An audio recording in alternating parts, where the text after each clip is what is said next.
How many more personnel do you need, for the love of God? These aren't gorillas, they're women. They weigh a combined 220 pounds.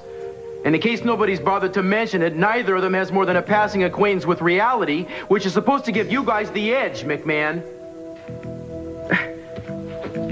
Yeah, but wouldn't you say that a mental patient is generally considered to be at a disadvantage when pitted against trained law enforcement officers? Why is that not the case here? Uh-huh. Yeah, I've heard the term. Let me tell you something. I can be crazy like a fox, too. I could have you suspended, for instance, without pay, if you were to continue to make excuses instead of finding them. And I don't want to hear about the sheriff's office. If they've done a lame job in this, it is only because they are following your example, my man. Later. Ever think of issuing flak jackets at the door? Well, I will when you learn to call in advance and give me some kind of warning that you're going to come. I'm sorry. I guess I get a little upset when the police department gets lambasted for incompetence in both the early and late editions of the newspaper. I mean, next thing you know, we're going to have our own comic strip. Well, then, by all means, let me take you out of here. How about some dinner? Is that why you came? Well, you don't need to look at me like I'm wired for explosives. You know, it is common for a wife to show up and take her husband out to dinner after a long day. Yeah. Especially when she has some major checking up to do. What checking up to do? Eden, I can smell a reconnaissance mission a mile away. You were afraid that I was going to skip out on my appointment with the department shrink, so you thought you'd casually suggest dinner and then casually suggest that you walk me back to his office afterwards. Right? I hate you. You better watch out. I'll tell the doc that's the cause of my problems. My wife doesn't love me anymore because she knows that I'm smarter than she is. Are you nervous about this session? No. Not at all. I just hope it'll do some good.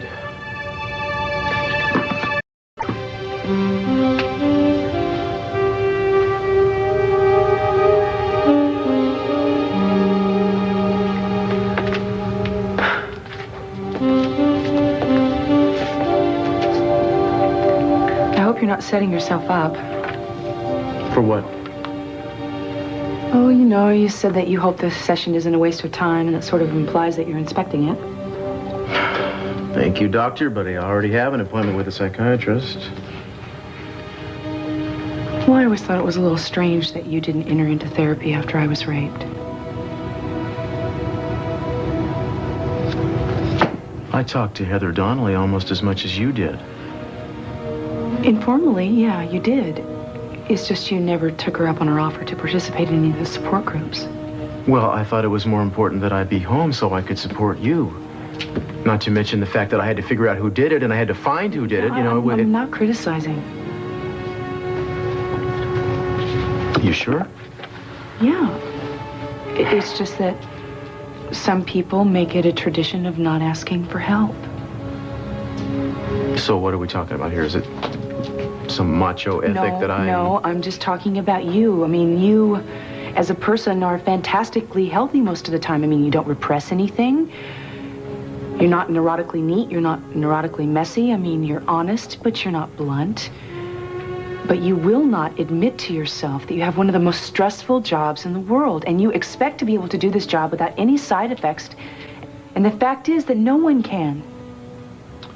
Well, I believe I have conceded that there are certain side effects I'm suffering under right now. That's why I decided to make this appointment with Dr. Corbell. I just want you to give it a chance. You know, don't expect an instant result or an instant rapport. You know, a therapeutic relationship is just like any other. It has to develop. Mm-hmm. Okay. Okay, what? Okay, I'll try not to expect too much too soon. Or too little. What is this we're doing now? What is this called right here now?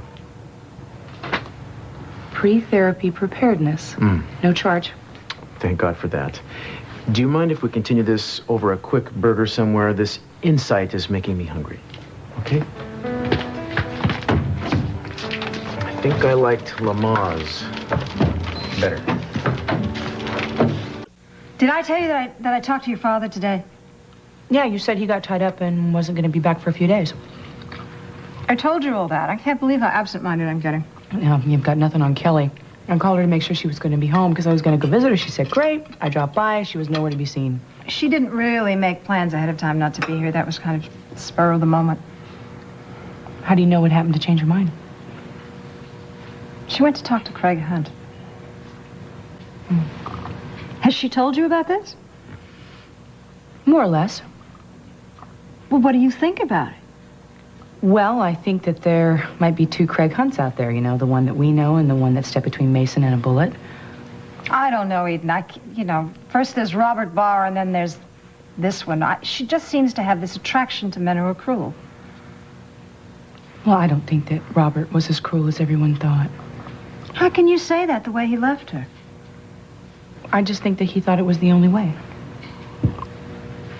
What? Why are you defending him?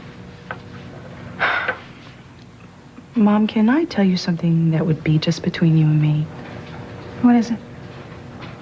Robert left Kelly because he thought that the people who were after him would try to hurt her. He told her he didn't love her because he didn't want her to follow him. How do you know all this? He sent us a letter, Cruz and me. He made us promise not to tell Kelly out of protection for her, but he wanted somebody to know that the reason that he did what he did was because he loved her and he always would. Oh, my God. See, that's the thing. You know, when I saw Kelly suffering, you know, I just wanted to be able to tell her the truth. When I heard about this Craig Hunt thing, I was horrified, but I thought, at least she's getting over Robert. She's starting on with her life, and there was a time that I thought she would never heal. Heal just to get hurt again? Well, that's why I sort of thought that maybe I should go against Robert's wishes and tell her the truth. No, don't do it. Not now. Mama, I know you're right. But I also know how damaging it was for Cruz and me when we kept things from each other. I mean, you think you're doing something for someone's best interests, and then you only end up hurting them. You and Cruz are a couple that has fewer secrets than anyone I have ever known. Yeah, well, hopefully it'll stay that way.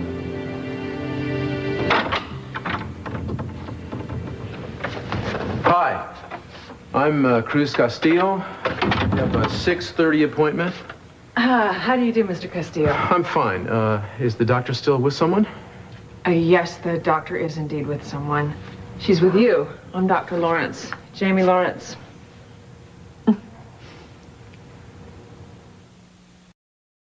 Dr. Corbell, has he been transferred? He's on an extended leave of absence. Writing a book, I believe. He'll be back in the fall. Uh-huh. Well, nobody told me. It's not a problem, is it? Beg your pardon? Oh. No, of course not. Well, I can show you my credentials. I have a real MD and everything. Oh, I'm sorry if I seem awkward. It's just that I've seen Dr. Corbell's sad-looking mug in these halls for 10 years now. I wasn't expecting a new face. And like any good cop, you want to know what you're getting into so you can be properly armed. I did my internship with the NYPD. I learned very quickly that police officers aren't too excited about the prospect of having their heads examined. There are usually too many grisly things in there that they'd rather not drag out into the open. And I don't blame them one damn bit. You have an excruciating job, Inspector Castillo. I wouldn't last 10 minutes in it.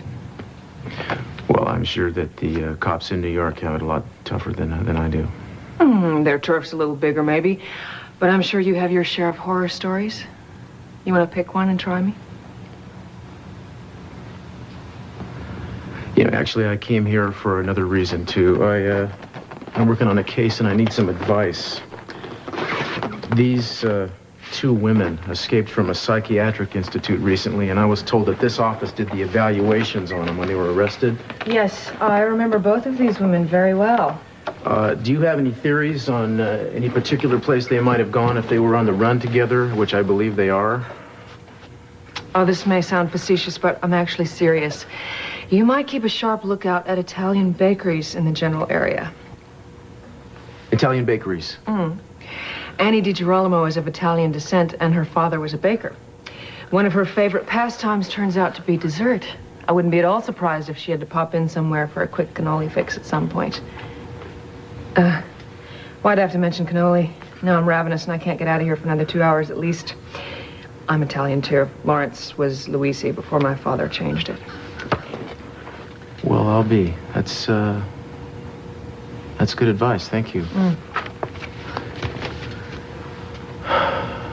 I really think you might have something there with that bakery connection. Good, good. Now, do you want to tell me why you really came to see me?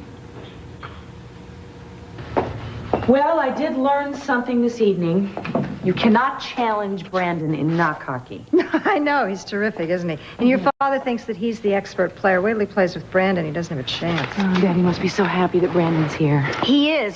Sorry he had to leave as soon as Brandon moved in, but he'll be back soon. And since I've wrapped that film of mine, I could be here at least. I still can't believe that Gina allowed Brandon to come here. I know, I thought it was terribly selfless of her until she started coming to the door every 10 minutes with some flimsy excuse to see him. Oh, that must be pleasant. Oh, it's awful. Then she gives me this look like I've got him hiding in a cage or I'm torturing him or something, treating him I bet you any money. It's right on time. This is when she shows up.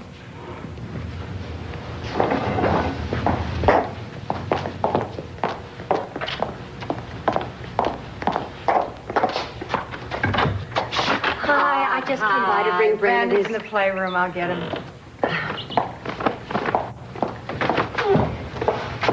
It's Brandon's Little League uniform. He plays second base. Oh, that's nice. So how are you? You were away for a while, weren't you? Yeah? Hi, sweetie. I gotta go back to work in a few minutes, but it's your baseball uniform. I didn't need it till tomorrow. Oh, I know, but I thought I'd bring it to you ahead of time. So, what's going on? Did you finish your science project? Yeah, I didn't think it'd be too fun, but I kind of liked it. Oh, where is it? Is it upstairs? Uh-huh. Want to see it? I'd love to. Okay. It took me a long time to do, but it turned out to be good. I like it a lot. Oh, I saw a car outside with its lights on. I was thinking maybe the car belonged to Eden. I better go tell her about it. Go on upstairs. I'll meet you in your room. Okay.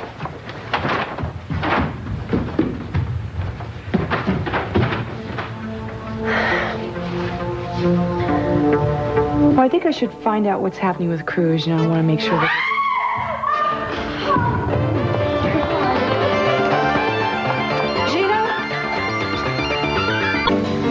Well, I've never been in therapy before. Neither had I. Till I went to med school, I was convinced I didn't need it.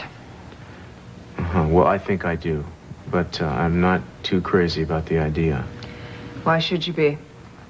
All your training has gone toward making you believe you can handle anything. That's how a cop has to be, right? If you didn't tell yourself certain things over and over again, you wouldn't be able to do your job. What things? I'm not scared. I'm not angry. I'm not gonna puke. If you give in to every feeling when you corner somebody in an alley or when you pull back the sheet from a mutilated body that doesn't even look like a person anymore, you wouldn't be any good to anyone. That's true. Coming here has to seem pretty dangerous then. You admit to one thing you can't handle, God knows how many other things might come screeching out of the woodwork. Yeah. Yeah. Do you mind if I stretch my legs a little bit? No. I guess you just can't keep it nailed shut forever. You know, comes a point where things start to get out of you whether you want them to or not, and I think that's what's been happening to me. Tell me. Well, you know, I'm not the most controlled guy in the world, but I do have a tendency to keep my outbursts in proportion. It's just that lately, when I get angry about something, I can't seem to stop it.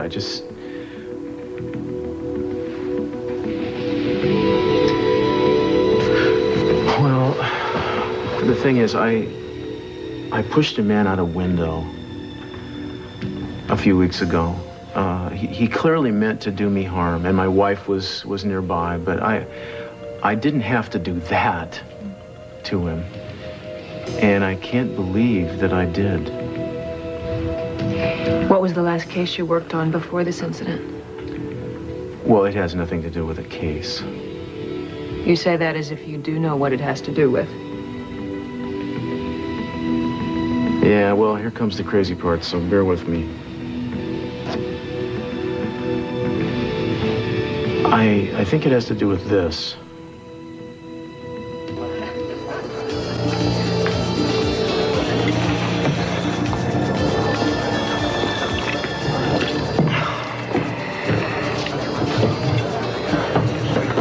كاسية في المكان ولكن قريبا ارجع واحنا ورانا ايه نقعد.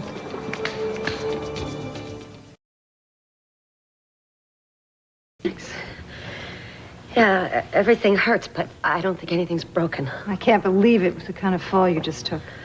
I called your mother. She's going to come and pick you up. Is there anything else we can do for you? Yes. Don't tell Brandon. I don't want him to be upset. Well, if you think that's best, but I think that you should probably say Mom, so. I thought you were coming up to my room. Yeah. What happened? Are you okay? I'm fine. You don't look fine. I had a little dizzy spell, and Sophia brought me some water. I feel much better. Do you still want to look at my science project? Absolutely. Lead the way.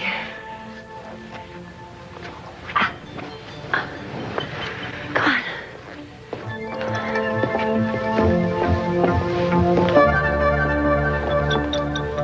And where did you get this in the first place? It was given to me by an old Sakit Indian, a man I'd never seen before. He came to my house. He told me a long story about how he was the shaman of the tribe, and the time had come to pass on his power, and that I had been chosen to succeed him. You know, the thing was, he was deadly serious, and then the next day he actually died. I mean, I didn't know what to think. You know, I thought it was ludicrous. But then these things that I told you about have started to happen, these strange things, and I just don't know what to think now. It seems to beg certain questions, like how powerful is the power of suggestion? Very. But you said you didn't believe the man. Well, I guess a part of me must have, because he was so incredibly genuine, and I didn't want to show him any disrespect on some level, so... Plus this thing, I've tried to get rid of it several times, and it seems to keep finding its way back to me. Mm. He told you that you would have superhuman abilities, so you think maybe you'd willed yourself to have them? When I was bitten by that scorpion I told you about, I mean, I should have believed that my life was in danger, but somehow I knew that it wasn't. And when that man attacked me in Paris and I hit him so hard as to knock him across the room and out the window, my hand didn't hurt at all. Well, such occurrences are well documented with religious mystics, as I'm sure you're aware. But what about these rages, these mood swings that brought you here? How are they connected to this stone? Well, I don't know, but that's what's got me worried, because he also told me that possession of this stone would engender in me a battle. That there would be a battle between good and evil, basically. And I'm wondering if these episodes are not the first warning shots.